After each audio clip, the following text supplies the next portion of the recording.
In this video, I'm going to show you how to change language in KoboToolbox. So to do this, first you must open your project. I'm just gonna open this test one over here, and then you want to go to Form up top, and then in here under Current Version, which pops up, you'll see your languages. So currently I have English, but if you haven't even set English yet, you will see it like this. So if I open this one where I haven't done that, you can see it's gonna say this project has no languages defined yet. So in whichever case, you want to click on Manage over here, and then you have to find out the default language name, okay?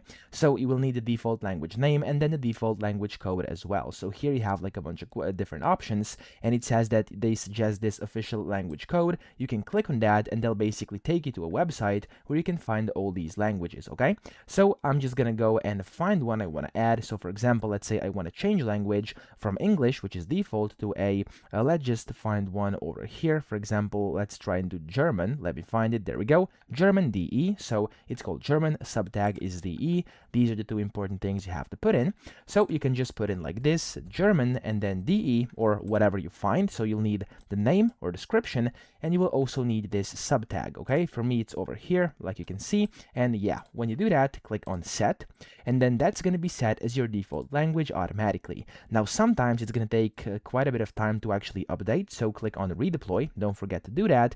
And when you redeploy, it'll take like a few minutes, maybe like even like an hour to actually update. For me, sometimes it's quick, sometimes it's a bit slower, but that's how you change the language. However, if you already have a language, like for example, in my case over here, I have English set up, you have to go to Manage, add a new one, and if I put in, for example, German again, I can do Add, and make sure you actually put this one as default by clicking on this button, and then Confirm, and you can even remove the previous one over here using this Delete Language trash can icon. So that's how to change language. I hope this video helped you out. If it did, please subscribe to the channel and help me out as well.